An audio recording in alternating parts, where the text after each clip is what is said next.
इथे आपण टोपात पाणी तापत ठेवले, त्यामध्ये वांगी टाकून घेऊ। वांगी टाकून झाल्यात आपली, त्यावर झाकण ठेवू आणि आपण पूर्ण वांगी शिजवून घेऊया। गॅस मिडियम करणार आहे, मिडियम गॅसवर आपण पूर्ण वांगी शिजवून घेऊ। आपले वांगी शिजेपर्यंत आपण मिरची वाटून घेऊ। इथे मी तिखटवाल्या आणि बिगर तिखटवाल्या 2 हिरव्या मिरच्या घेतल्यात, त्या टाकून घेऊया। त्यामध्ये लसूण, कोथिंबीर, थोडंसं जिरं। आता हे पाणी न टाकता आपण मिक्सरला बारीक वाटून घेऊया। वांगी शिजत ठेवली होती, त्याच्यावरचं झाकण काढूया।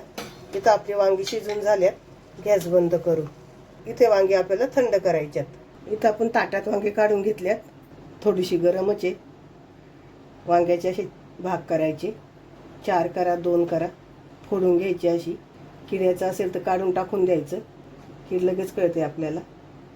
असे वांग्याचे भाग करून घेऊ आपण सगळ्या। आपण इथं वांग्याचे 2 भाग करून घेतले। आता आपण भरीत करणार आहे, याचं भरीत फोडणीला टाकू।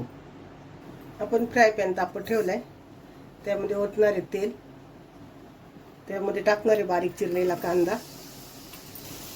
आणि इथं कांदा आपण चांगला परतून घेणार आहे, शिजूनच घेणार आहे, परतून घेणे म्हणण्यापेक्षा। त्यामध्ये थोडंसं मीठ टाकणार आहे, मीठ टाकलं की कांदा पटकन परतला जातो।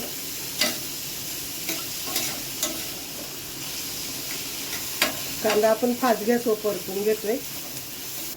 इथे कांदा आपला परतून झालाय, कांदा परतलाय, त्यामध्ये आपण वाटलेली मिरची टाकली, परतून घेऊया ती पण।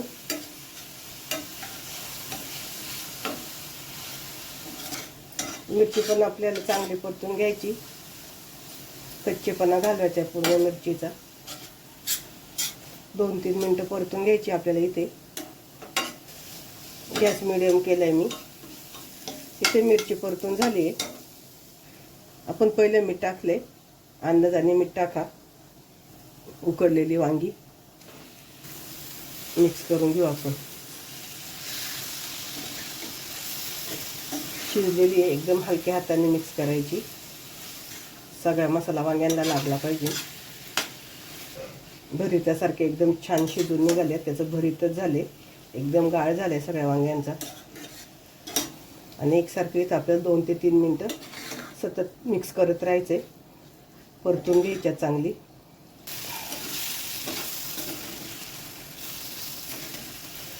इथे वांगी आपली छान परतून झाल्यात, भरीत तयार आहे आपलं। तुम्ही कसं भरीत करता मला नक्की कमेंट करून सांगा, आणि चॅनलला लाईक शेअर सबस्क्राईब करा। इथं आपलं वांग्याचं भरीत तयार।